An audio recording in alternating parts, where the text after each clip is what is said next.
Arthur Conan Doyle, l'école du prieuré. Nous avons assisté à des entrées et à des sorties bien dramatiques dans notre petit appartement de Baker Street, mais je ne me rappelle aucune apparition plus subite et plus extraordinaire que celle du docteur Thornycroft Huxtable, maître art, docteur en philosophie, etc. Sa carte de visite, trop petite pour contenir tous ses titres académiques, l'avait précédé de quelques secondes, puis il était entré avec une attitude si majestueuse, si pompeuse et si digne, qu'il semblait la personnification du sang-froid et de l'aplomb. Et pourtant, à peine la porte s'était-elle fermée derrière lui, qu'il dut s'appuyer contre la table, puis son long corps s'affaissa sur le sol et resta allongé sans connaissance sur notre peau d'ours. Nous nous levons précipitamment. Pendant quelques instants, nous contemplons ce naufragé qu'un orage soudain et terrible venait d'atteindre au milieu de l'océan de la vie. Holmes lui place un coussin sous la tête, tandis que je porte à ses lèvres un verre de cognac. Les soucis avaient ridé son visage pâle, ses paupières énormes étaient entourées d'un cercle noirâtre, sa bouche édentée était douloureusement contractée. Ses joues grasses portaient une barbe de plusieurs jours. Sa chemise et son col dénotaient un long voyage, et ses cheveux en désordre se dressaient sur sa tête.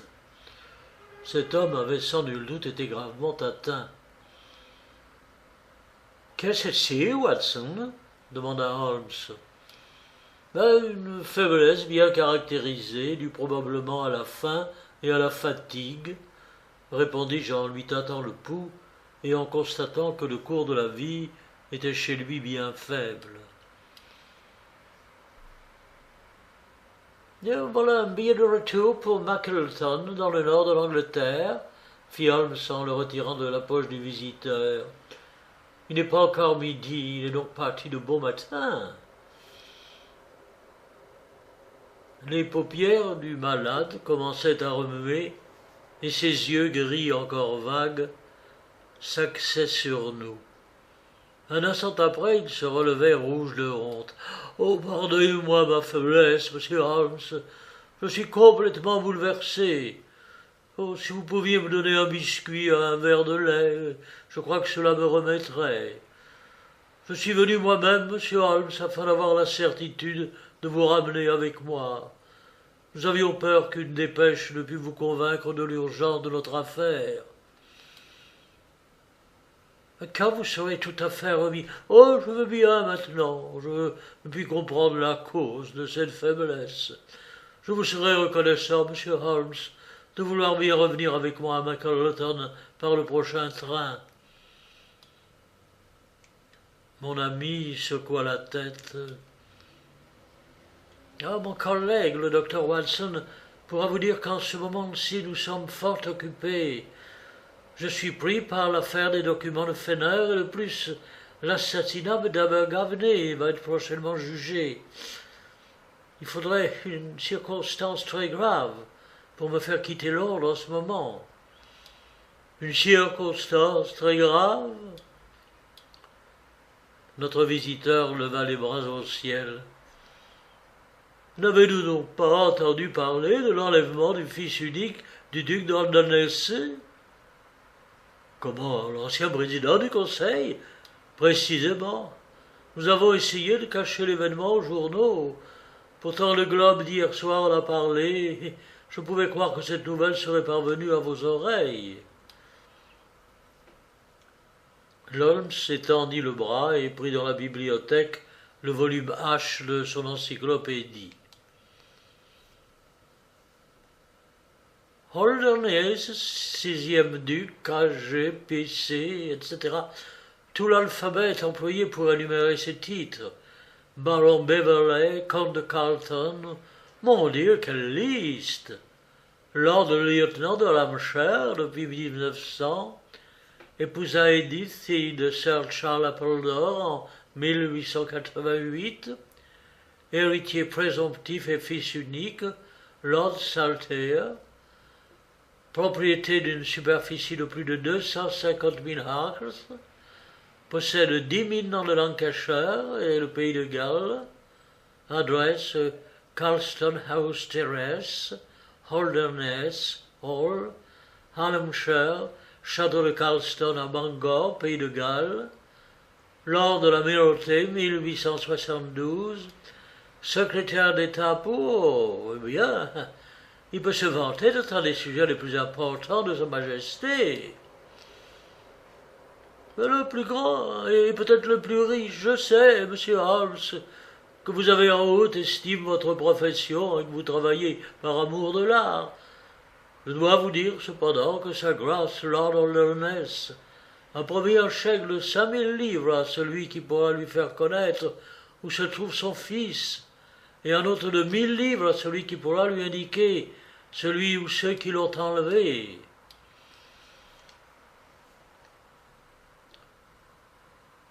C'est une offre princière, dit Holmes. Je crois bien, Watson, que nous allons nous décider à accompagner le docteur Huxtable dans le nord de l'Angleterre.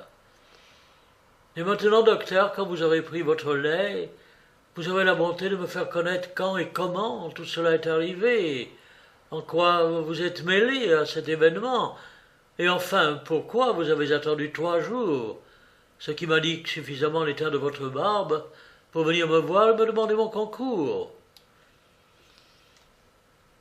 Notre visiteur eut bientôt bu son lait et mangé ses biscuits. Ses yeux avaient repris leur lucidité, les couleurs étaient revenues à ses joues, et il exposa la situation avec la plus grande netteté. Je dois d'abord vous dire, messieurs, que le prieuré est une école préparatoire dont je suis à la fois le fondateur et le directeur. Mon livre Les Aperçus sur Horace vous rappellera peut-être mon nom. Le prieuré est sans discussion la meilleure et la plus sélecte des écoles préparatoires de toute l'Angleterre. Lord Leverstock, le comte de Blackwater, Sir Cathcart Soames, tous m'ont confié leur fils. Mais j'ai senti que mon établissement était arrivé à son apogée quand, il y a 3 semaines, le duc d'Orléans envoya M. James Wilder, son secrétaire, pour me dire que le jeune Lord Saltire, âgé de 10 ans, son fils unique et son héritier présomptif, allait être confié à mes soins. J'étais loin de penser que cette gloire serait le prélude du plus grand malheur de ma vie. Le jeune Lord arriva le 1er mai pour commencer le trimestre d'été. C'était un enfant charmant qui ne tarda pas à se conformer aux habitudes de la maison. Je dois vous dire, sans vouloir être indiscret, mais uniquement parce que les demi-confidences sont hors de saison dans cette affaire, qu'il n'était pas très heureux chez lui. Tout le monde sait que, depuis son mariage, l'existence du duc a été peu tranquille, et qu'elle a abouti à une séparation par consentement mutuel entre lui et la duchesse, qui est allée habiter le midi de la France. Cet événement s'est produit il y a peu de temps, et les sympathies de l'enfant allaient plutôt vers sa mère. Après le départ de celle-ci, il fut en proie à un tel chagrin que pour le lui faire oublier, son père décida de me l'envoyer, et 15 jours après, l'autre jeune homme s'était complètement habitué et paraissait absolument heureux. On ne l'a pas revu depuis la nuit du 13 mai, c'est-à-dire depuis lundi dernier. Sa chambre était située au 2e étage. On y accède par un dortoir où couchent 2 élèves. Ceux-ci n'ont rien vu, rien entendu. Il est donc absolument certain que le jeune Lord Saltire n'a pas pris ce chemin. Sa fenêtre était ouverte. Un énorme tronc de lierre conduit jusqu'au sol. Nous n'avons pu relever en bas aucune empreinte de pas, mais il est certain qu'il n'a pas pu s'enfuir par un autre moyen. Alors on a découvert son absence mardi matin à 7 heures. Son lit était défait. Il s'était entièrement habillé avant de partir, de ses vêtements de classe, un complet noir d'uniforme avec un pantalon gris foncé. Rien n'indiquait qu'une personne se fût introduite dans la chambre, et il est certain que tout cri, tout bruit de lutte aurait été entendu, car Gunther, l'aîné des élèves qui couchent dans le dortoir voisin, a le sommeil très léger. Quand la disparition de Lord Saltire a été découverte, j'ai immédiatement, et dans tout l'établissement, fait l'appel des élèves, des professeurs et des domestiques. Alors seulement nous avons eu la certitude que l'enfant n'était pas parti seul. Heidegger, professeur d'allemand, avait également disparu. Sa chambre était située au fond du bâtiment du 2e étage et donnait du même côté que celle de Lord Saltire. Son lit était également défait, mais il avait dû partir à demi habillé, car sa chemise et ses chaussettes étaient restées par terre. Sans nul doute, lui aussi était descendu, en glissant le long du lierre, car nous aperçûmes sur la pelouse l'empreinte de ses pieds. Sa bicyclette, qui se trouvait sous un hangar près de la pelouse, avait également disparu. Heidegger était depuis 2 ans dans mon établissement et s'était présenté avec les meilleures références. C'était un homme silencieux, morose, peu aimé des élèves et de ses collègues. On ne put découvrir aucune trace des fugitifs. Et aujourd'hui, jeudi, nous n'en savons pas plus que mardi dernier. Naturellement, des recherches ont été faites aussitôt à Holdernesse Hall, qui se trouve seulement à quelques milles, car nous avions pensé qu'à la suite d'une crise de spleen, il avait pu retourner chez son père. Mais on ne savait rien de ce côté. Le duc est très inquiet, et quant à moi, vous avez pu vous rendre compte de l'état de prostration nerveuse où m'ont rendu à la fois l'attente et le sentiment de ma responsabilité. Monsieur Holmes, si jamais une énigme a pu vous passionner, je vous en supplie, déchiffrez celle-ci, car jamais vous n'aurez rencontré une cause plus digne de vous. Sherlock Holmes avait écouté avec l'attention la plus soutenue le récit de l'infortuné professeur.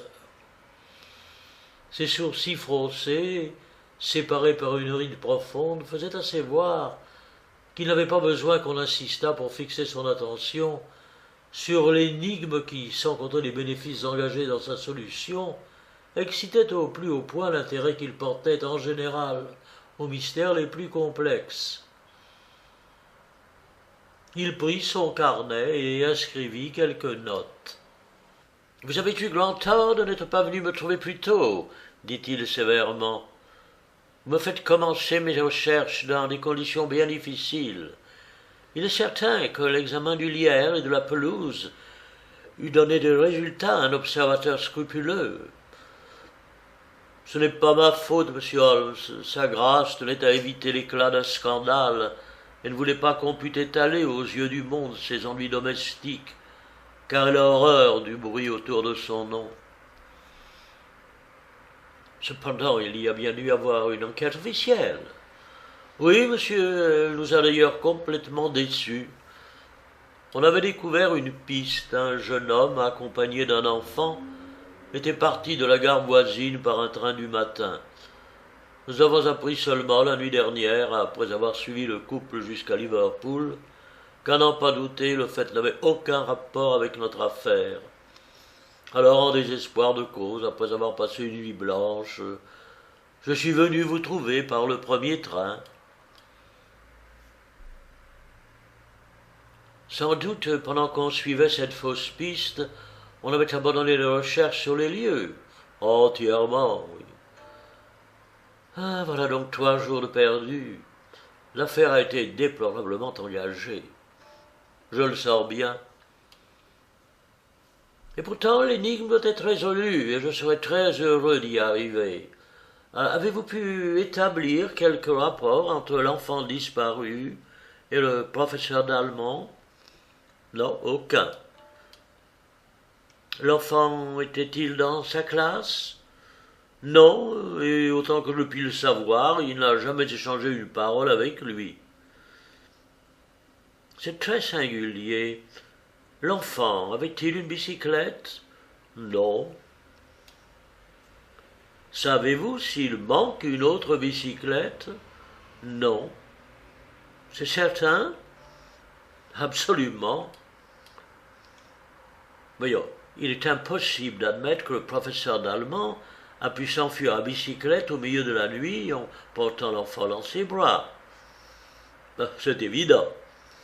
Alors qu'en pensez-vous? On a fait disparaître la bicyclette pour établir une fausse piste. Peut-être le couple l'a-t-il caché quelque part et est-il parti à pied? Évidemment, mais cela semble absurde. Y avait-il d'autres bicyclettes sous le hangar? Oh oui, plusieurs. S'ils avaient voulu faire croire qu'ils étaient partis à bicyclette, n'en auraient-ils pas caché deux au lieu d'une? C'est à présumer. Naturellement, donc, cette hypothèse ne tient pas. Mais il y a là le point de départ d'une enquête sérieuse. Après tout, une bicyclette n'est facile ni à cacher ni à détruire. Encore une question. Ce jeune homme, garçon, a-t-il reçu une visite la veille de sa disparition? Oh non. A-t-il reçu des lettres? Oui, une seule. De qui? De son père. Avez-vous l'habitude de décacheter les lettres de vos élèves? Oh non. Comment savez-vous alors que cette lettre était de son père? L'enveloppe portait ses armoiries et l'adresse était de l'écriture du duc, qui d'ailleurs se rappelle avoir écrit à son fils. Avait-il reçu d'autres lettres auparavant? Non, pas depuis plusieurs jours. En avait-il reçu de France? Non, jamais. Bien entendu, vous voyez le but de mes questions. Ou il a été enlevé de vive force, ou il est parti de bonne volonté. Dans ce dernier cas, il y avait certainement au dehors une personne pour l'encourager. S'il n'a pas eu de visite, l'encouragement n'a pu lui parvenir que par lettre. J'essaie donc de savoir qui a pu correspondre avec lui. Oh, je crois bien de ne pouvoir vous aider. À ma connaissance, il ne correspondait qu'avec son père. Ce dernier, dites-vous, lui a écrit le jour même de sa fuite. Les rapports entre le père et l'enfant étaient-ils bons? Le duc ne témoigne guère d'affection à qui que ce soit. Il vit absorbé par la politique et semble inaccessible à tout sentiment. Cependant, il se montrait avec son fils affectueux à sa manière. Les sympathies de l'enfant se portaient vers sa mère. Oui. Il vous l'a dit? Non. Le duc? Oh, cela non. Mais comment donc le savez-vous? Monsieur James Wilder, le secrétaire du duc que je connais un peu, m'a fait quelques confidences sur l'état d'esprit de Lord Saltaire. Ah, je comprends. À propos, cette dernière lettre du duc, l'a-t-on trouvée dans la chambre de l'enfant après son départ? Non, il l'avait emportée avec lui, mais je crois bien, monsieur Holmes, qu'il est temps de nous mettre en route vers la gare de Euston. Je vais commander une voiture. Dans un quart d'heure, nous serons à votre disposition. Si vous envoyez une dépêche chez vous, laissez donc croire que les recherches marchent toujours du côté de Liverpool, où les imbéciles se sont lancés. En attendant, je travaillerai tranquillement près de chez vous, et peut-être la piste n'est-elle pas si éventée que deux vieux limiers, comme Watson et moi, ne puissions pas venir à la relever. Le soir même, nous respirions l'air frais du pays montagneux où était situé l'établissement du docteur Huxtable. Il faisait déjà nuit à notre arrivée. Une carte se trouvait sur la table du hall, et le factotum dit à voix basse quelques paroles à son maître, qui se tourna vers nous fort agité. « Le duc est ici, dit-il. Le duc et M. Wilder sont dans mon cabinet. Venez, messieurs, que je vous présente. » J'avais déjà vu plusieurs fois les photographies de cet homme d'État, mais sa ressemblance était loin d'être parfaite. Il était grand et majestueux, vêtu avec le plus grand soin. Sa figure était maigre et allongée, son nez démesurément long et recourbé, son teint était d'une pâleur de cire que faisait ressortir le contraste d'une longue barbe rouge vive descendant sur son gilet blanc et au travers de laquelle étincelait sa chaîne de montre. Tel était le personnage qui nous examina des pieds à la tête avec la plus grande froideur, tout en restant debout, le dos tourné à la cheminée de l'appartement. À côté de lui se trouvait un jeune homme qui était évidemment son secrétaire particulier, M. Wilder. Celui-ci était petit, nerveux, avec des yeux bleus très intelligents et une physionomie très mobile. Ce fut lui qui, d'un ton assuré et incisif, ouvrit le feu de la conversation. « Je suis venu ce matin, docteur, mais trop tard pour vous empêcher de partir pour Londres. J'ai appris que vous aviez l'intention de charger de la direction de cette affaire M. Sherlock Holmes. Monseigneur a été très surpris de vous voir prendre une pareille détermination sans la consulter. Quand j'ai appris que la police avait échoué, Monseigneur n'est nullement convaincu que la police ait échoué. Mais certainement, M. Wilder. Vous savez très bien que Monseigneur tient essentiellement à éviter le scandale, et par conséquent ne veut mettre dans la confidence que le moins de personnes possible. Oh, l'affaire peut sans difficulté s'arranger, dit le malheureux docteur. M. Sherlock Holmes peut retourner à Londres par le train de demain matin. Non pas, docteur, non pas, dit Holmes, avec sa voix la plus douce. Ce climat du Nord est si vivifiant et si agréable que je me propose de passer quelques jours dans vos montagnes et de m'y occuper du mieux que je pourrai. Vous déciderez si je dois m'installer sous votre toit ou dans une auberge du village. Je vis bien que le pauvre docteur était très perplexe lorsque la voix profonde du duc à la barbe rouge se fit entendre avec la sonorité d'un gong. « Je pense, comme M. Wilder, que vous auriez bien fait de me consulter, docteur Huxtable. Mais puisque M. Holmes est déjà dans le secret, ce serait absurde de ne pas profiter de ses services.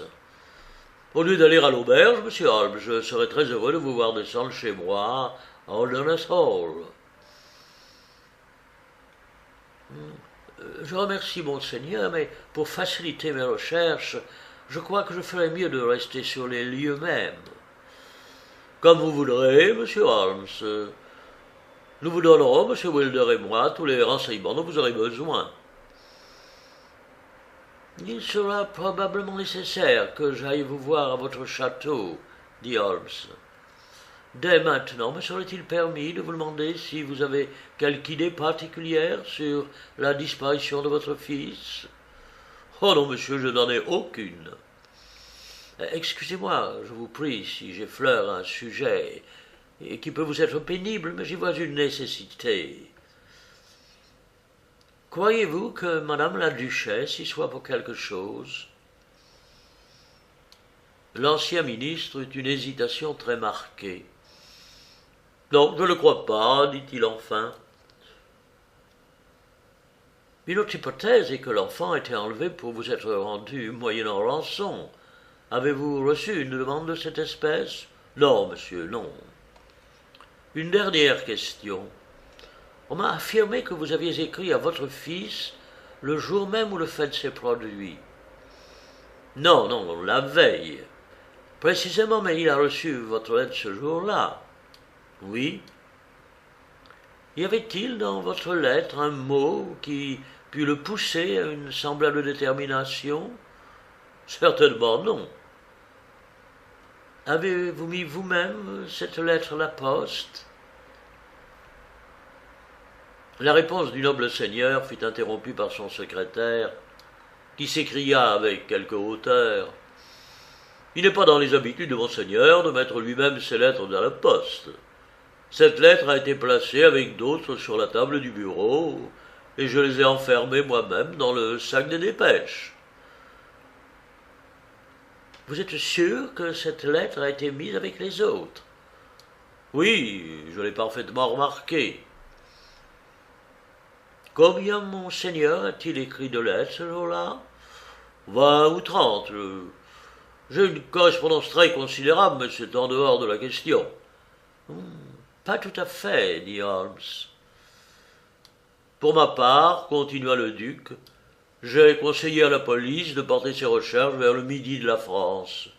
Je vous l'ai déjà dit, je considère comme impossible que la duchesse soit livrée à un acte aussi monstrueux. Mais mon fils avait de ce côté les idées les plus bizarres, et il est admissible qu'avec l'aide du professeur d'allemand, il soit allé retrouver sa mère. Bon, et maintenant, docteur, nous allons nous quitter. » Je sentais que Holmes eût bien voulu poser d'autres questions, mais les manières brusques du duc me firent comprendre qu'il considérait l'entrevue comme terminée. On voyait bien que cet entretien avec un étranger sur sa vie intime était particulièrement désagréable à sa nature aristocratique et qu'il craignait que de nouvelles questions ne vinssent jeter une lumière plus vive sur les dessous discrètement cachés de son existence de grand seigneur. Lorsque le gentilhomme et son secrétaire furent partis, mon ami commença de suite ses recherches avec son ardeur habituelle. Il examina avec le plus grand soin la chambre de l'enfant et acquit ainsi la certitude qu'il s'était enfui par la fenêtre. L'appartement du professeur d'allemand et l'examen de ses vêtements ne purent fournir aucune indication. Une branche du lierre avait dû se rompre sous son poids, et à la lueur d'une lanterne nous pûmes apercevoir sur la pelouse l'empreinte de ses talons sur le gazon vert. C'était le seul indice de sa fuite nocturne inexplicable. Sherlock Holmes quitta la maison seul et rentra après 11 heures. Il s'était fait remettre une carte d'état-major des environs. Il l'apporta dans ma chambre, l'étendit sur mon lit, plaça sa lampe au milieu et se mit à fumer tout en me désignant avec le bout d'ambre de sa pipe les points intéressants. « Cette affaire m'empoigne, Watson, dit-il. Il y a décidément des côtés qui ne manquent pas d'intérêt. Il faut tout d'abord que vous vous rendiez bien compte de la topographie des lieux. Cela nous servira beaucoup dans nos recherches. Regardez cette carte, ce carré sombre, et l'école du prieuré. Je vais y placer cette épingle. Cette ligne représente la grande route qui, comme vous le voyez, se dirige de l'est à l'ouest. Il n'y a aucun chemin de traverse, ni à droite ni à gauche, pendant plusieurs milles. Si les deux fugitifs ont suivi une route, ce ne peut être que celle-là. Mais évidemment. Et nous avons la chance de pouvoir encore contrôler les personnes qui sont passées sur cette route pendant la nuit en question. À l'endroit où je viens de poser ma pipe, le garde champêtre est resté de service depuis minuit jusqu'à 6 heures du matin. Comme vous le voyez, il était placé à la bifurcation de la route avec le chemin de traverse du côté est, et il m'a affirmé n'avoir pas quitté son poste un seul instant et être sûr que personne n'aurait pu passer sans avoir été remarqué. Je lui ai parlé ce soir et il me semble mériter toute confiance. Cela acquis, voyons de l'autre côté. Voici l'auberge du Taureau Rouge, dont la propriétaire, se trouvant malade, avait envoyé à Knuckleton chercher un médecin. Celui-ci était absent quand on est venu la demander, mais n'arrivait qu'à le lendemain matin. Les gens de l'auberge sont donc restés sur le qui-vive toute la nuit pour guetter son arrivée et la route a été constamment surveillée. Tous sont unanimes à affirmer que personne n'est passé. Si ces témoignages sont sincères, nous sommes également fixés sur le côté ouest, et par conséquent nous pouvons être sûrs que les fugitifs ne se sont pas servis de la route. Mais la bicyclette, fis-je remarquer. Nous y arriverons tout à l'heure. Continuons notre raisonnement. S'ils n'ont pas suivi la route, ils ont traversé le pays du côté du nord ou du côté sud de l'établissement, cela est indiscutable. Examinons les deux hypothèses. Au sud, comme vous le voyez, s'étendent des cultures morcelées en petits champs séparés entre eux par des murs en pierre. De ce côté, l'usage de la bicyclette est impraticable. Il faut donc abandonner cette piste et revenir au nord. Ici se trouve un bouquet d'arbres porté sur la carte sous le nom de Daggett Show, et plus loin les landes de Lowengill, qui s'étendent sur environ 10 milles avec une pente douce. Dans la direction de cet espace désert se trouve Holderness Hall, qui par la route est distant de 2 miles, mais de 6 seulement en coupant à travers la lande. Celle-ci est particulièrement déserte, à peine y rencontre-t-on quelques rares fermes où l'on élève des bestiaux. Jusqu'à la route de Chesterfield, il n'y a guère comme habitants que les pluviers et les courlis. Remarquez également ici une église entourée de quelques habitations, parmi lesquelles une auberge. Au-delà, les collines deviennent abruptes. C'est sûrement du côté nord que doivent être dirigées nos recherches. Mais la bicyclette, demandai-je encore. C'est bien, dit Holmes avec impatience. Un bon cycliste n'a pas besoin d'une grande route. La lande est sillonnée de sentiers, d'ailleurs il faisait pleine lune. Ah, qu'y a-t-il?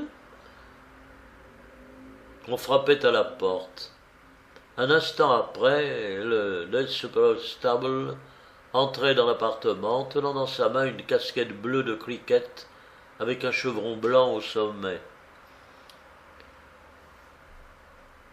« Enfin, voici un indice, cria-t-il, Dieu merci. Nous voilà sur les traces du jeune garçon. Voici sa casquette. » Où l'a-t-on trouvée? Dans une des voitures des bohémiens qui campaient dans la lande. Ils sont partis mardi dernier. Aujourd'hui, la police les a retrouvés et a perquisitionné dans leur roulotte, et c'est là qu'on a retrouvé la casquette. Quelle explication ont-ils donné? Ils se sont d'abord coupés, puis ont déclaré qu'ils l'avaient trouvée au milieu de la lande mardi matin. Oh, ils savent où est l'enfant, les bandits. Dieu merci, à l'heure actuelle, ils sont tous sous les verrous. La peur de la justice d'une part, l'argent du duc de l'autre, arriveront à tirer d'eux tout ce qu'ils savent. Jusqu'à présent, cela va bien, dit Holmes, quand le docteur eut quitté la pièce. C'est encore une preuve que c'est du côté de la lande de Lowergill que nous devons nous entendre à obtenir des résultats. La police, en somme, n'est arrivée à rien, sauf à l'arrestation de ces bohémiens. Voyez, Watson, à travers la lande, il y a un ruisseau. Il est marqué ici sur la carte. À certains endroits, c'est un véritable marécage, surtout dans la région comprise entre Holderness Hall et l'école. On ne trouvera d'ailleurs aucune trace de pas par ce temps-ci, mais là, nous avons des chances de rencontrer. Nous nous lèverons de bonne heure demain matin et nous irons voir, vous et moi, si nous ne pouvons pas éclaircir ce mystère. Le lendemain, au point du jour, quand je me réveillai, j'aperçus près de mon lit la silhouette mince de Holmes. Il était complètement habillé et avait déjà dû sortir. J'ai visité toute la pelouse, le hangar à bicyclette, dit-il, et j'ai poussé jusqu'au bouquet d'arbres. Maintenant, Watson, une tasse de cacao vous attend dans la pièce voisine, mais pressez-vous, nous avons de quoi occuper notre journée. Ses yeux brillaient, ses joues étaient empourprées par l'animation du maître qui voit son œuvre bien en train. alerte et actif. Il était alors bien différent du rêveur pâle de Baker Street. Je sentais, en contemplant cette taille énergique et prête à la lutte, qu'une journée fatigante nous attendait. Et pourtant, elle commença par un vif désappointement. Plein d'espoir, nous nous étions mis en route à travers la lande grise coupée de nombreux sentiers pour les troupeaux, et nous étions arrivés à une bande de terrain d'un vert cru qui nous indiquait le marécage. Certainement, si le jeune homme s'était dirigé vers le château de son père, il aurait dû passer là et y laisser forcément des empreintes. Mais nous ne découvrîmes pas la moindre trace ni de lui ni de l'Allemand. La figure assombrie, mon ami parcourut les bords, observant avec le plus grand soin de tous les côtés. Il y avait des traces de moutons en très grand nombre. Plus loin, on découvrait les empreintes des pieds de bestiaux et rien de plus. « Échec en plein !» dit Holmes en jetant un coup d'œil circulaire sur la lande. « Il y a un autre marécage là-bas. Mais qu'est-ce que c'est que cela ?»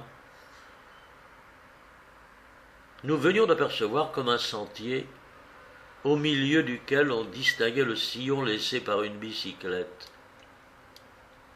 « Hurrah !» m'écriai-je, « nous le tenons !» Holmes secoua la tête, et son regard me parut plus intrigué que joyeux. « Une bicyclette, certainement, mais pas la bicyclette, dit-il. Je connais 42 types d'empreintes laissées par les caoutchoucs et les pneus.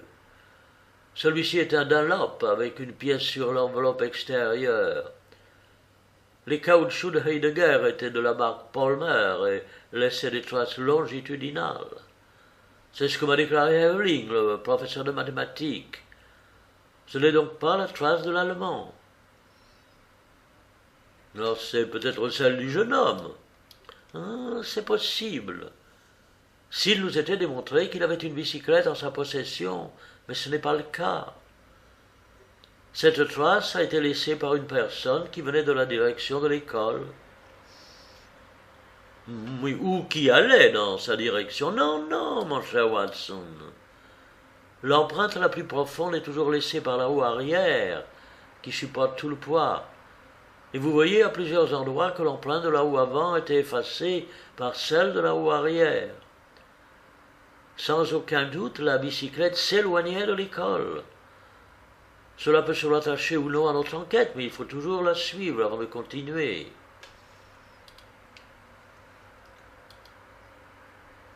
C'est ce que nous fîmes, et au bout de quelques centaines de mètres, nous perdions la trace en quittant la partie marécageuse de la lande. Reprenant notre course en arrière, nous trouvâmes un autre endroit traversé par un ruisseau. Nous vîmes de nouveau les traces de la bicyclette. Elles étaient à demi effacées par les pieds des vaches, puis elles disparurent et le sentier nous conduisit au bouquet d'arbres de Dragon Show, placé derrière l'école. La bicyclette avait dû sortir de cet endroit. Holmes s'assit sur un tronc d'arbre et appuya son menton sur ses mains. J'eus le temps de fumer 2 cigarettes avant qu'il n'eût bougé. Eh bien, dit-il enfin. C'est possible, après tout, qu'un homme avisé à changer les caoutchoucs de sa machine de façon à laisser des traces inconnues. Un criminel qui est capable d'une telle pensée est un homme que je serais heureux de travailler. Laissons de côté cette question et retournons au marécage, que nous n'avons pas suffisamment fouillé. Nous continuâmes l'examen minutieux de cette partie de la lande, et bientôt notre persévérance fut récompensée. Dans la partie la plus basse se trouvait un sentier embourbé. Holmes jeta un cri de joie en approchant. Une empreinte ressemblant à celle d'une ligne de fil télégraphique en occupait le milieu. C'était celle d'un pneu Palmer. « Voici la trace d'Heidegger, c'est sûr, dit Holmes avec enthousiasme. Mon raisonnement était juste, Watson. Je vous en félicite. Oh, mais nous ne sommes pas au bout. Ne marchez pas, je vous prie, sur le sentier. Suivons la trace, je crois bien qu'elle ne nous conduira pas loin. » Tout en avançant, nous remarquions que cette partie de la lande était encore coupée par des marécages. Nous perdions parfois de vue notre piste, mais nous la retrouvions toujours. « Remarquez-vous, dit Holmes, que le cycliste devait pédaler ferme? Cela n'est pas douteux. Voyez cette empreinte où les deux caoutchoucs se détachent si nettement. L'un est aussi profond que l'autre, ce qui indique que le poids était également réparti sur le guidon et sur la selle, comme il arrive quand on se presse l'allure. Pardieu, il a fait une chute. » Il venait de découvrir une marque irrégulière courant tout le sentier. On apercevait auprès des empreintes de pas, puis les pneus réapparaissaient.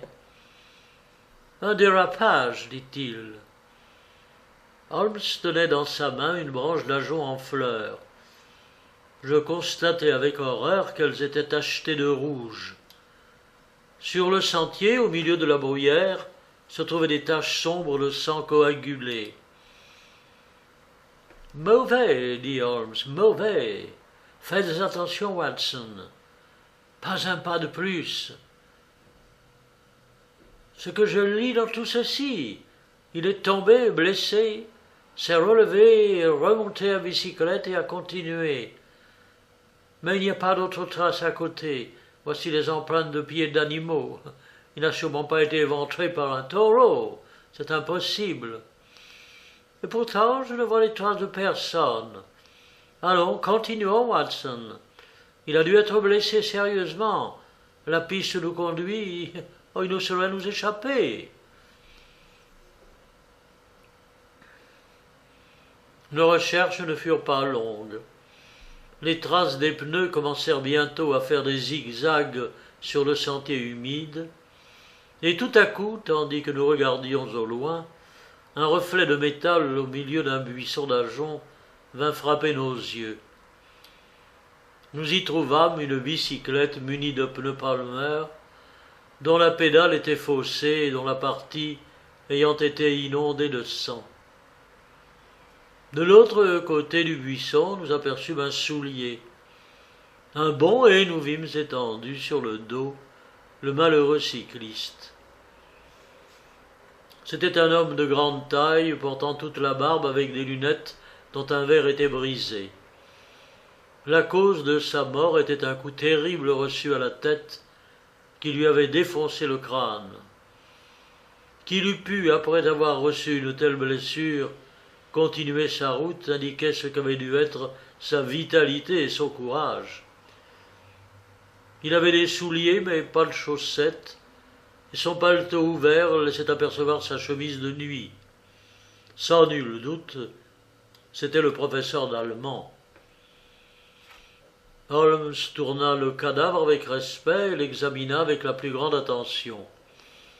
Pendant quelque temps, il resta absorbé dans ses pensées, et je pus voir à son front soucieux que cette lugubre découverte n'avait pas dans sa pensée avancé le résultat de nos recherches. « Que faut-il faire, Watson » dit-il enfin. « Mon idée est de continuer, nous avons déjà perdu bien du temps. Il faut à tout prix nous hâter et informer la police de notre découverte et veiller à ce qu'on s'occupe de ce malheureux. » Oh, je puis m'en retourner avec un mot. Non, non, j'ai besoin de votre concours. Attendez un peu.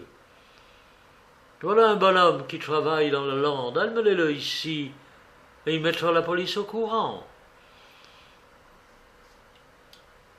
J'amenai le paysan, et Holmes envoya le pauvre homme affolé avec un mot pour le docteur Huxtable.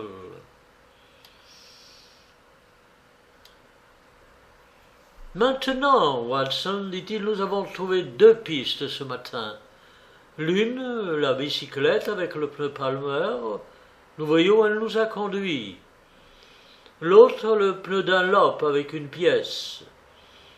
Avant de commencer à marcher sur celle-là, résumons ce qui est acquis afin de séparer ce qui est essentiel de ce qui peut être accessoire. D'abord, mettez-vous bien dans l'idée que l'enfant est parti de son plein gré. Il est descendu par la fenêtre, il est parti soit seul, soit avec quelqu'un, c'est indiscutable. Je fis un signe d'assentiment. Autour maintenant du malheureux professeur. L'enfant était entièrement habillé quand il est parti. Il prévoyait par conséquent ce qu'il allait faire.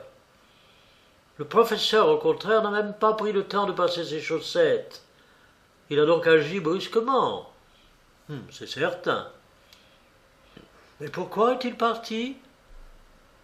Parce que, de la fenêtre de sa chambre, il a sans doute vu la fuite de l'enfant.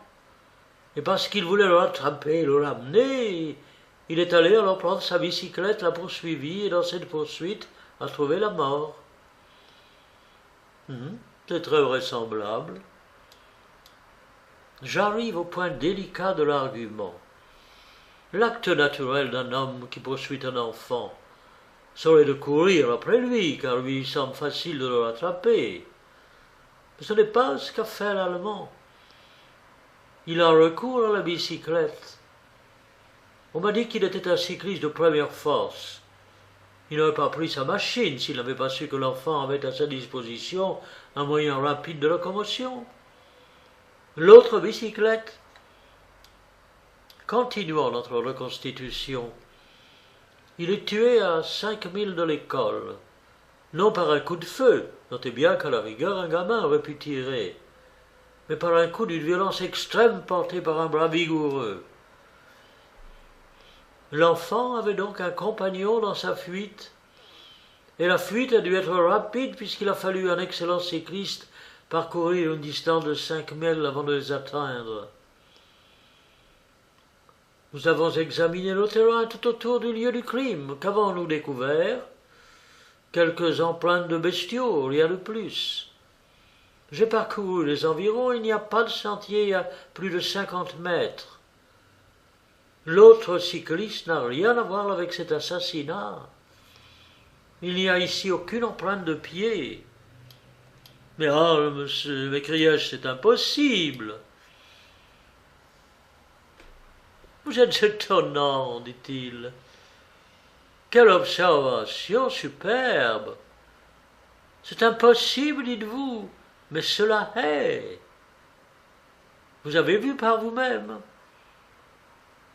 Pouvez-vous expliquer les choses autrement? Il n'aurait pas pu se fracturer le crâne en tombant?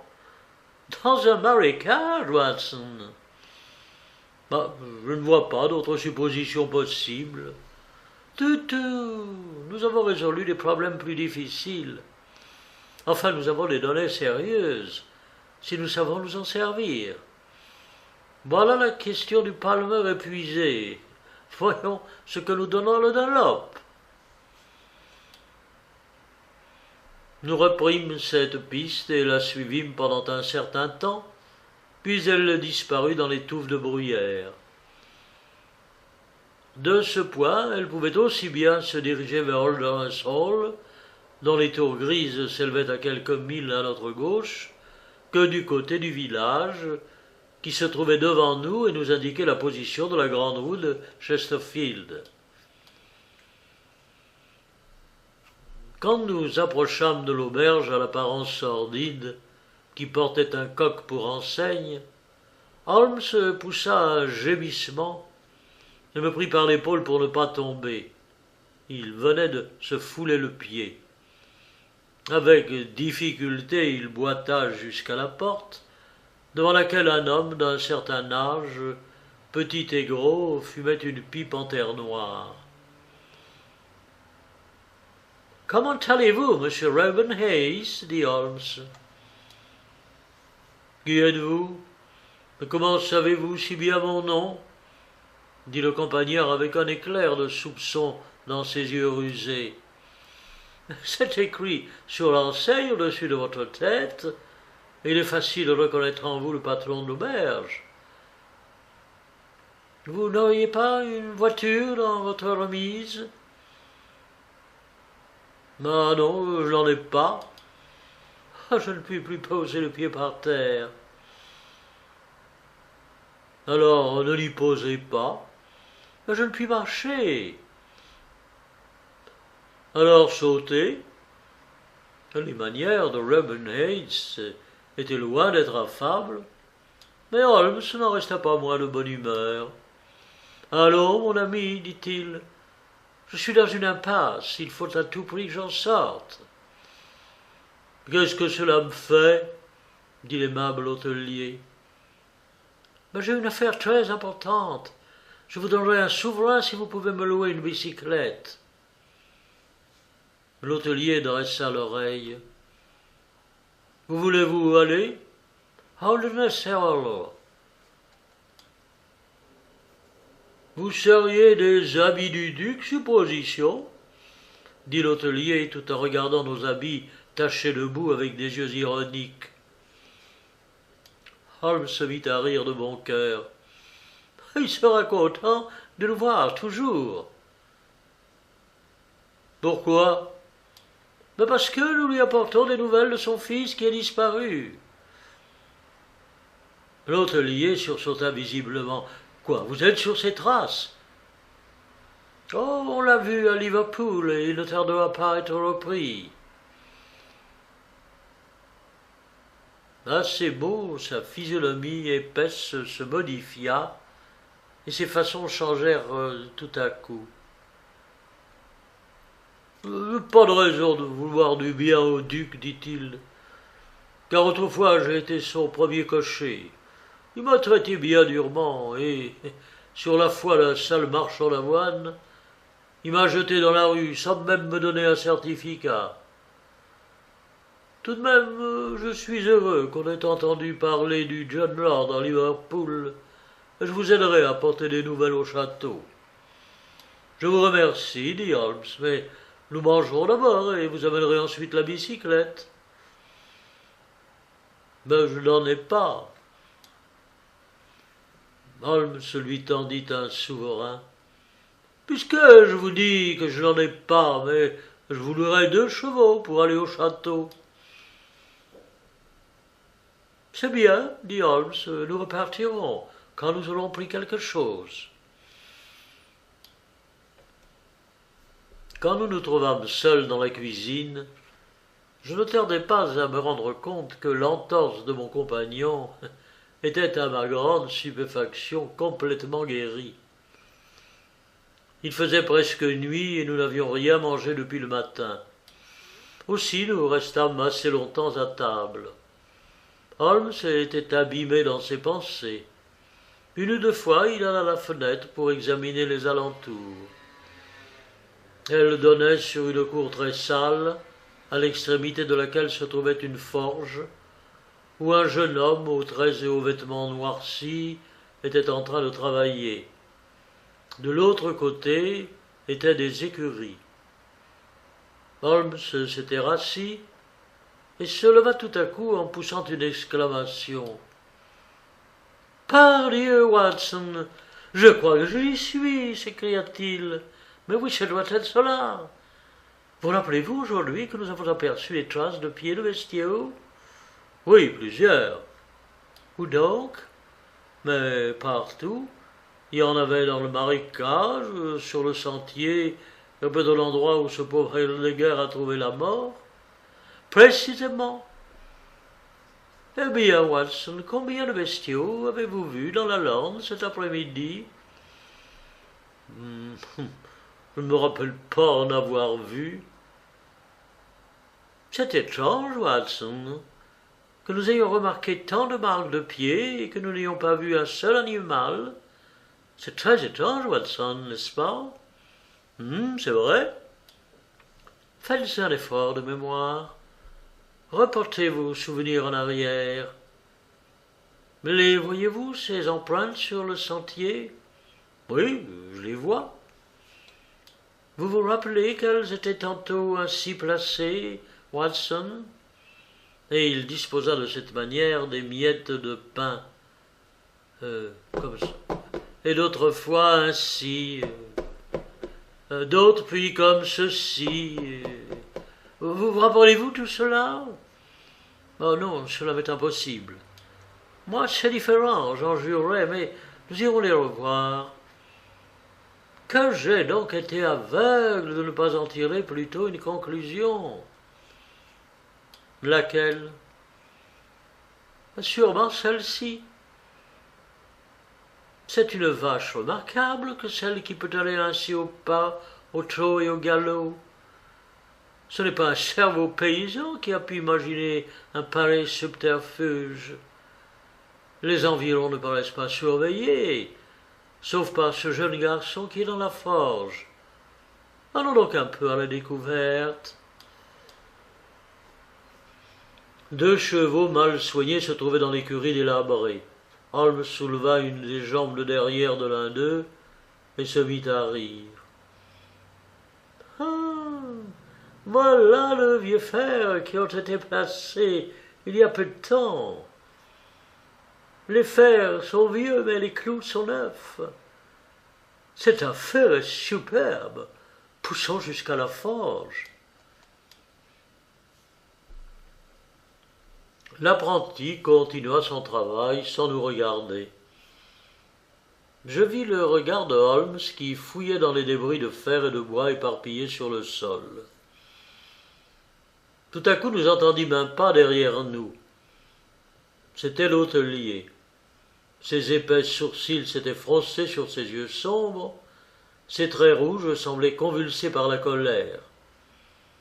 Il tenait à la main une canne à tête de métal et il s'avança d'une façon si menaçante que je fus heureux de sentir mon revolver dans ma poche. « Espion du diable, que faites-vous ici » s'écria-t-il. « Comment, monsieur Ravennace » dit Holmes avec calme. « On pourrait croire que vous avez peur de nous voir découvrir quelque chose. » L'homme fit un effort violent pour reprendre son sang-froid, et il laissa échapper un rire faux, plus menaçant encore.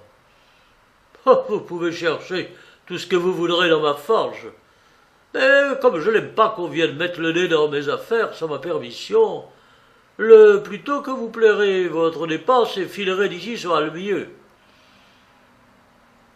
« Très bien, monsieur Helms, nous ne voulons pas vous offenser, » dit Holmes. « Nous voulons seulement regarder vos chevaux. Bon, après tout, je crois bien que je pourrais marcher. Ce n'est pas loin, n'est-ce pas? Bon, il y a que 2 milles pour arriver à la grille du château, et voilà la route à gauche. » Il nous suivit des yeux jusqu'au moment où nous eûmes quitté son auberge. Nous n'allâmes pas très loin, car l'homme s'arrêta dès que la courbe de la route nous eut dissimulés au regard de l'aubergiste. « Nous brûlions, comme disent les enfants, » reprit-il, « et il me semble que je me refroidis à chaque pas qui m'éloigne d'ici. Non, non, il n'est pas possible de s'en aller. » Je suis convaincu, dis-je, que ce Ravennace est au courant de tout. J'ai rarement rencontré un gredin plus manifeste. C'est l'impression qu'il vous a faite. Il possède des chevaux, une forge. Allons, c'est un endroit plein d'intérêt que cette auberge du Coq Hardy. J'ai envie d'y retourner pour l'examiner à loisir. Une colline de rochers crayeux s'élevait derrière nous. Nous avions quitté la grande route et nous gravissions la pente lorsqu'en regardant dans la direction d'Holderness Hall, j'aperçus un cycliste qui pédalait à toute vitesse. « Baissez-vous » s'écria l'homme en posant lourdement sa main sur mon épaule. À peine étions-nous cachés qu'un homme passa rapidement sur la route auprès de nous. J'aperçus dans un nuage de poussière une figure pâle et agitée, empreinte de l'horreur la plus vive, la bouche ouverte et les yeux hagards fouillant la route, et on eut une horrible caricature de l'élégant James Wilder que nous avions vu la veille. « Oh, le secrétaire du duc » s'écria Holmes. « Venez, Watson, et voyons ce qu'il va faire. » Nous sautâmes de rocher en rocher, et quelques instants après, nous nous trouvions dans une élévation qui nous permit de distinguer la porte de l'auberge. La bicyclette de Wilder était appuyée contre le mur. Rien ne bougeait dans la maison, aucun visage ne se montrait aux fenêtres. Le crépuscule s'éteignait lentement à mesure que le soleil se cachait derrière les hautes tours du château. Nous vîmes, dans l'obscurité, s'allumer dans la cour de l'auberge 2 lanternes, puis nous entendîmes le bruit des sabots des chevaux sur la route, et une voiture fila comme une flèche dans la direction de Chesterfield. « Que pensez-vous de cela » murmura Holmes. « On dirait une fuite. » « Un homme seul dans une voiture, c'est tout ce que j'ai vu. Ce n'était pas M. James Wilder, car le voici à la porte. » Un carré rouge de lumière avait brillé dans la nuit et permettait de distinguer la silhouette sombre du secrétaire. Sa tête s'était avancée pour percer les ténèbres. Il était évident qu'il attendait quelqu'un. Enfin, nous entendîmes des pas sur la route, et nous aperçûmes bientôt un autre personnage. La porte se referma, l'obscurité redevint complète. 5 minutes plus tard, une lumière parut au premier étage. « Il semble mener une drôle d'existence à cette auberge, » dit Holmes.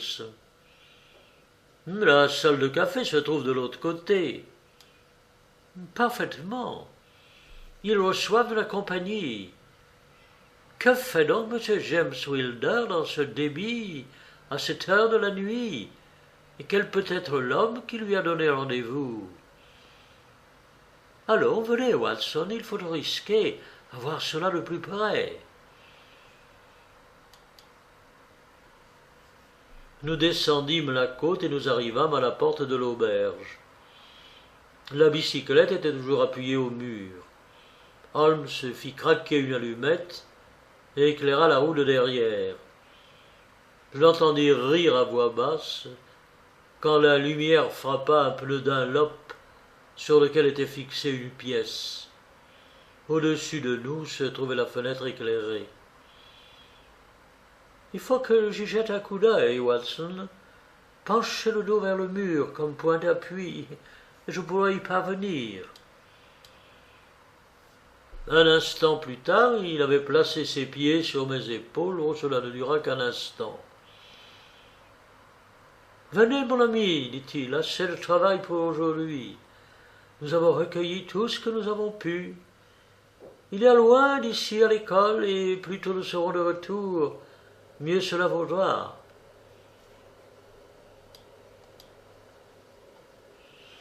Il prononça à peine quelques paroles durant le trajet à travers la lande, et au lieu d'entrer dans l'école, il se rendit à la gare de Mackleton, d'où il expédia plusieurs télégrammes. Tard dans la nuit, je l'entendis prodiguer au docteur Huxtable des consolations au sujet de la mort tragique de son professeur d'allemand. Il entra ensuite dans ma chambre, aussi alerte et aussi en train que je l'avais vu le matin même. « Tout va bien, mon ami, dit-il. Je vous promets qu'avant demain soir, nous aurons la solution du mystère. »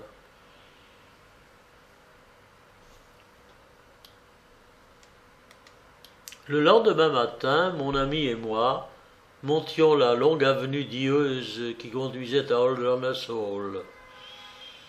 Après avoir traversé la porte monumentale datant du règne d'Élisabeth, nous fûmes introduits dans le cabinet de travail du duc. Nous y trouvâmes M. James Wilder, froid et compassé, mais ayant encore dans les yeux et sur les traits un reste de la terreur qu'il avait éprouvée la nuit précédente. « Vous êtes venu pour voir monseigneur, j'en suis fâché, mais il est très fatigué. La nouvelle de cette mort l'a absolument bouleversé.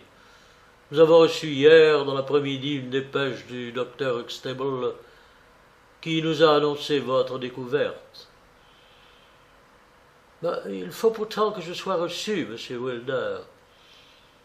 Mais monseigneur est dans sa chambre à coucher. Alors j'irai dans sa chambre à coucher. Je crois même qu'il est au lit. Alors je le verrai au lit. Les manières froides et inexorables de Holmes firent comprendre au secrétaire que toute assistance serait inutile. Très bien, monsieur Holmes, je vais lui dire que vous êtes ici. Après une demi-heure d'attente, le noble seigneur fit son apparition. Sa figure était plus livide que jamais, son dos plus voûté. Il semblait avoir bien vieilli depuis la veille. Il nous accueillit avec une courtoisie hautaine et s'assit devant son bureau. Sa barbe rouge couvrait la table. « Eh bien, monsieur Hobbes, dit-il. » Les yeux de mon ami restaient fixés sur le secrétaire qui s'était placé près du siège de son maître. « Je crois que je pourrais parler plus librement si M. Wilder n'était pas ici. » Ce dernier devint plus pâle et jeta un regard hostile vers Holmes. « Si monseigneur le désire. »« Oui, il vaut mieux que vous ne soyez pas là. Et maintenant, monsieur Holmes, qu'avez-vous à me dire ?» Mon ami attendit que la porte eût été fermée. « Bien, je dois vous dire que mon collègue, le docteur Watson, et moi-même avons appris par le docteur Huxtable qu'une récompense avait été offerte à qui découvrirait le mystère. Je serais heureux d'avoir sur ce point votre affirmation. »« C'est exact, monsieur Holmes. C'était, je crois, la somme de 5000 livres sterling qui devait être remise à la personne vous indiquant où se trouve votre fils. »« C'est encore exact. Et 1000 livres de plus devaient être donnés à celui qui vous ferait connaître, celui ou ceux qui le tenaient prisonnier. » Tout à fait exact. Aussi bien ceux qui se sont emparés de lui que ceux qui le détiennent actuellement. Oui, s'écria le duc avec impatience. Si vous réussissez, monsieur Holmes, vous n'aurez pas à vous plaindre.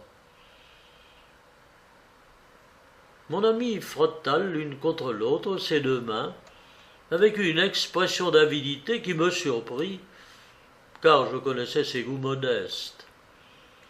« Il me semble, dit-il, que j'aperçois sur cette table le carnet de chèques de monseigneur. Je serais très heureux s'il voulait bien me préparer un chèque de 6000 livres, endossé sur la banque Capital and Counties, Oxford Street, Londres. » Le duc conserva son calme. Très droit sur son siège, il fixa froidement mon ami. « Est-ce une plaisanterie, monsieur Holmes? Le sujet n'y prête pourtant guère. »« Pas du tout. Je n'ai jamais été aussi sérieux de ma vie. »« Que voulez-vous dire alors? »« Je veux dire que j'ai gagné la récompense. Je sais où est votre fils et je connais au moins quelques-unes des personnes qui le détiennent. » Le duc pâlit encore. « Où est-il » fit-il dans un souffle. « Il est, ou du moins il était, la nuit dernière, à l'auberge du Coq Hardy, à environ 2 milles de la grille de votre parc. » Le duc se renversa dans sa chaise. « Et qui accusez-vous » La réponse de Sherlock Holmes fut stupéfiante. Se levant vivement de sa chaise, il posa la main sur l'épaule du duc. « C'est vous que j'accuse, dit-il. Et maintenant je prie monseigneur de me donner le chèque. Jamais je n'oublierai l'attitude du duc qui frappa l'air de ses mains comme un homme qui se sent tombé au fond d'un précipice. Aussitôt, par un effort inouï, il recouvra son sang-froid d'aristocrate, s'assit et cacha sa tête dans ses mains. Il garda le silence pendant quelques instants. « Que savez-vous » demanda-t-il enfin, sans lever la tête. « Je vous ai vus ensemble hier soir. Quelqu'un le sait-il à part votre ami ? Non, je n'en ai parlé à personne. » Le duc prit une plume dans sa main tremblante et ouvrit son carnet de chèques. « Je n'ai qu'une parole, monsieur Holmes. Je vais vous signer votre chèque, malgré l'ennui que vous me causez. Quand j'ai fait cette promesse, j'ignorais la tournure que prendraient les événements. Mais je puis avoir foi en votre discrétion et en celle de votre ami, n'est-ce pas ? » « Je ne saisis pas bien. »« Je vais m'expliquer plus clairement, monsieur Holmes. S'il n'y a que vous deux au courant de la situation, il n'y a pas de raison de penser que ces faits seront connus. C'est, je crois, 12 000 livres que je vous dois, n'est-ce pas ? » Holmes sourit et secoua la tête. « Je crains bien que les choses ne puissent s'arranger aussi facilement. Il ne faut pas oublier qu'il y aura à rendre compte de la mort de l'infortuné professeur. Mais James Wilder n'y est pour rien, il ne peut en être responsable. C'est l'œuvre de cette misérable brute qu'il a eu le malheur d'employer. Je ne puis envisager les choses de la même manière. Quand un homme met le pied dans le crime, il est moralement responsable de tout crime qui se rattache au premier. Moralement, c'est vrai, monsieur Holmes, mais certainement pas aux yeux de la loi. Un homme ne peut être condamné pour un meurtre auquel il n'a pas participé et qu'il réprouve autant que vous-même. Dès qu'il a tout appris, James est venu me faire une confession complète, tant il éprouvait d'horreur et de remords. Il n'a pas mis une heure à rompre entièrement avec le meurtrier. Oh, monsieur Holmes, il faut le sauver. Sauvez-le, mais sauvez-le. Le duc avait perdu toute son assurance, et il marchait à grands pas dans l'appartement, la figure bouleversée, les mains crispées. Enfin, il put se maîtriser et s'assit devant son bureau. « J'apprécie la délicatesse qui vous a fait venir près de moi avant de parler à qui que ce soit, dit-il. Au moins, nous pourrons voir ensemble s'il n'est pas possible de limiter cet horrible scandale. »« Oh, certainement, dit Holmes, mais nous ne pourrons réussir que si nous trouvons en vous la plus entière franchise. Je ne demande qu'à vous venir en aide dans la mesure de mes moyens, mais pour cela, il faut que je puisse comprendre tous les détails de cette affaire. Vous parliez tout à l'heure de M. James Wilder, et vous disiez qu'il n'était pas le meurtrier. Non, le meurtrier a pu s'échapper. Sherlock Holmes sourit. Monseigneur ne connaît pas, sans doute, ma modeste réputation, sans quoi il eût deviné combien il était difficile de m'échapper. M. Rubberneys a été arrêté à Chesterfield sur ma dénonciation à 11h hier au soir. J'ai reçu un télégramme de la police de cette ville ce matin avant de quitter l'école. Le duc se renversa dans sa chaise et regarda mon ami avec étonnement. « Vous paraissez avoir un pouvoir sur Rubin, dit-il. Ainsi voilà Rubberneys s'arrêter. Je suis bien heureux de l'apprendre si cela ne doit pas retomber sur James. À votre secrétaire. Non, monsieur, mais mon fils. C'était au tour de Holmes de se montrer étonné. J'avoue que j'ignorais cela, et je vous prierai de tout m'expliquer. Je ne vous cacherai rien. Je crois, quelque douleur que je puisse ressentir, que la franchise est la meilleure politique dans la situation désespérée où nous ont conduit la folie et la jalousie de James. Pendant ma jeunesse, monsieur Holmes, j'ai aimé comme l'on n'aime qu'une fois dans la vie. J'ai offert à mon amie de l'épouser. Elle m'a refusé, prétendant qu'une telle alliance pourrait entraver ma carrière. Si elle avait vécu, je me serais certainement jamais marié avec une autre qu'elle. Mais elle mourut, laissant cet enfant que j'ai aimé et élevé en souvenir d'elle. À cause du monde, j'ai dû cacher ma paternité, mais j'ai donné à ce fils la meilleure éducation. Et quand il a atteint l'âge d'homme, je l'ai attaché à ma personne. Il a surpris mon secret, et dès lors a tiré parti du lien qu'il attachait à moi, et de la possibilité de faire naître un scandale qui me serait odieux. Sa présence a été une des causes de mes ennuis dans mon ménage. Par-dessus tout, il détestait mon fils légitime depuis sa naissance. Vous vous demandez peut-être pourquoi, dans ces conditions, j'ai gardé James sous mon toit? C'était uniquement parce que je retrouvais en lui tous les traits de sa mère, et qu'en souvenir d'elle, j'étais prêt à supporter toutes les douleurs. Ses gestes, ses attitudes me rappelaient la morte.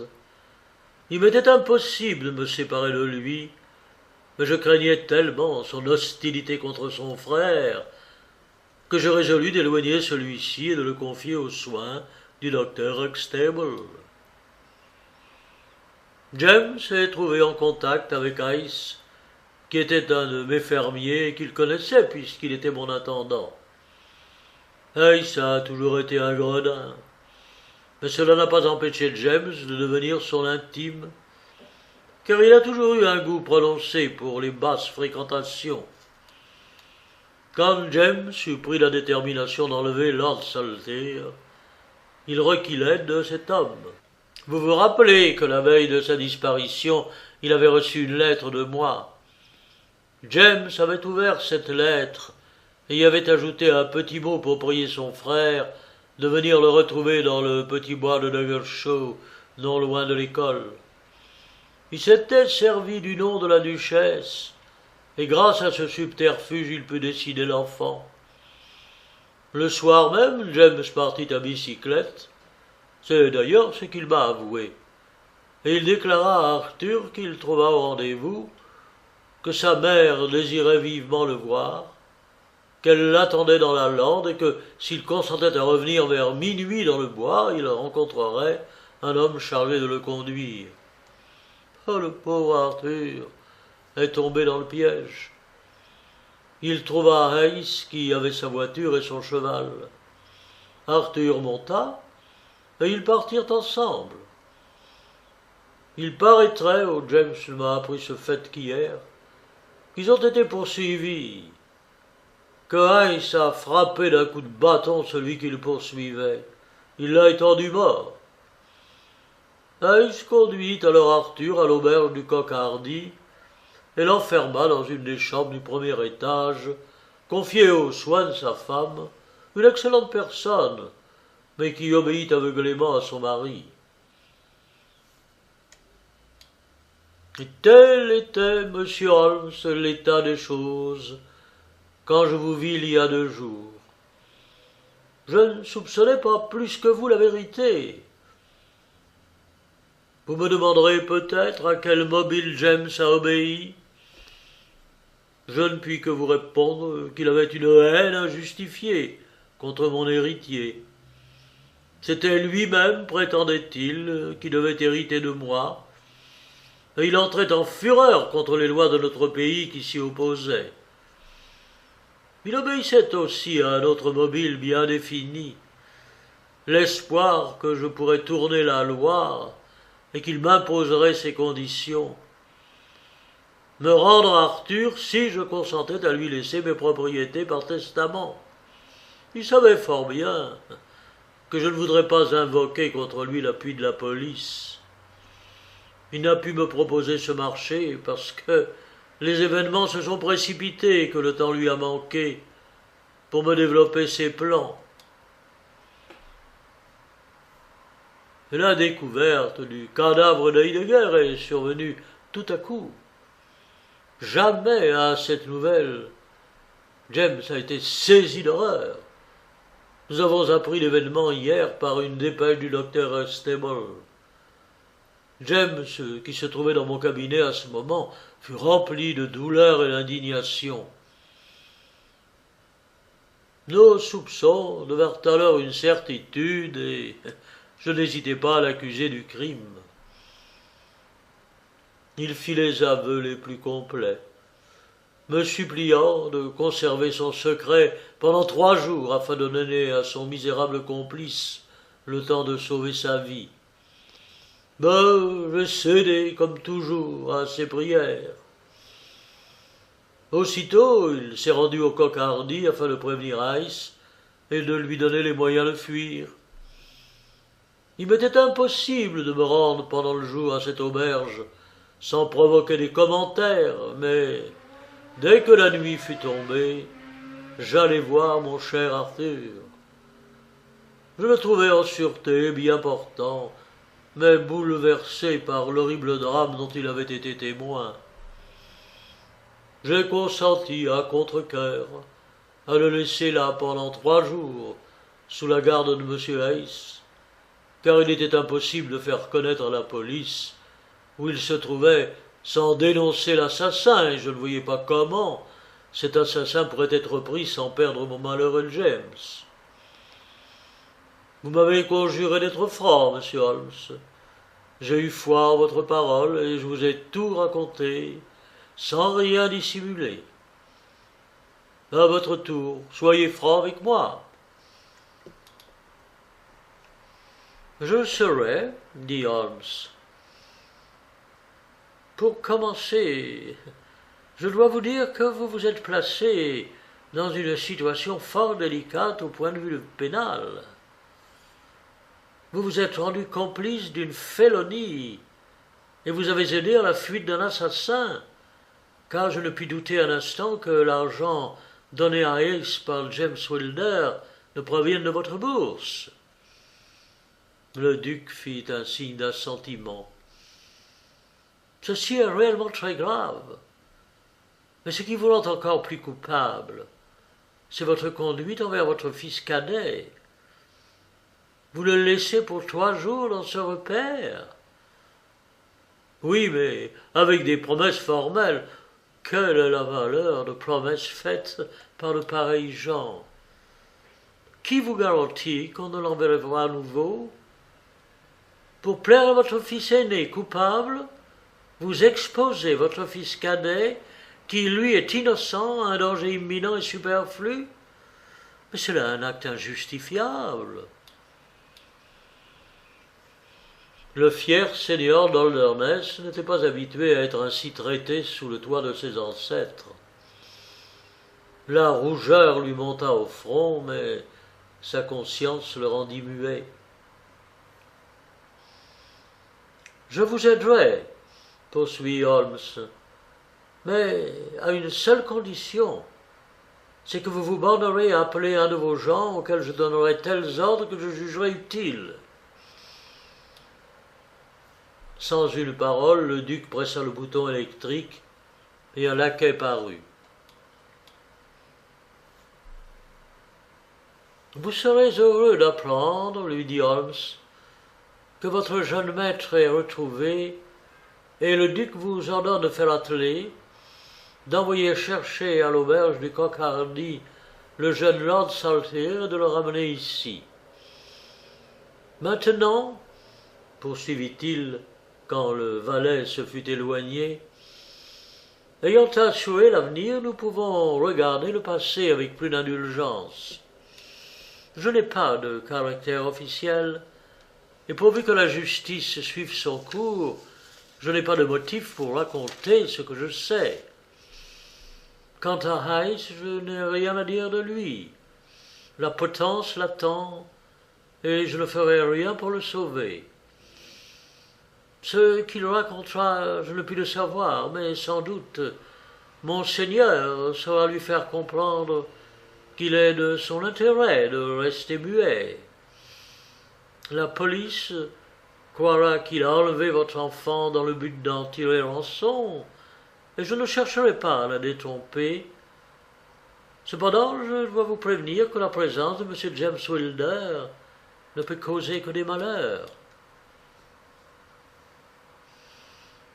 Je le comprends, monsieur Holmes, et il me l'a déjà entendu qu'il me quittera pour toujours et ira chercher fortune en Australie. Dans ce cas, puisque Monseigneur m'a dit que seule la présence de James Wilder vous avait créé une situation délicate avec la duchesse, j'exprimerai respectueusement l'avis qu'il serait bon de faire l'amende honorable et d'essayer de reprendre avec elle la vie commune. Oui, cela est déjà arrangé. J'ai écrit ce matin à la duchesse. Dans ce cas, dit Holmes en se levant, je crois que mon ami et moi n'avons qu'à nous féliciter d'avoir obtenu un si heureux résultat grâce à notre visite dans le Nord. Je serais pourtant heureux d'éclaircir un autre détail. Heiss avait ferré ses chevaux avec des fers laissant l'empreinte de fer à bestiaux. Était-ce M. Wilder qui lui avait enseigné un tel moyen? Le duc réfléchit pendant un instant. Sa figure manifesta la plus grande surprise, puis il ouvrit une porte et nous montra une salle vaste qui ressemblait à un musée. Il nous conduisit vers une vitrine et nous fit lire l'inscription suivante. Ces fers ont été trouvés en déblayant les fossés du château. Ce sont des fers à chevaux qui donnent l'empreinte des sabots de vache afin de fournir une fausse piste. Ils ont sans doute appartenu au baron pillard d'Holderness du Moyen-Âge. Holmes ouvrit la vitrine et, se mouillant le doigt, il le passa sur le fer. Une très légère couche de boue récente adhéra à son doigt. « Merci, dit-il en refermant la vitrine. Ceci est la deuxième découverte intéressante que j'ai faite dans le Nord. Quelle est la première? Holmes plia son chèque et le plaça avec soin dans son portefeuille. C'est que je suis un homme pauvre, dit-il, en le tapotant affectueusement et le faisant disparaître dans les profondeurs de sa poche.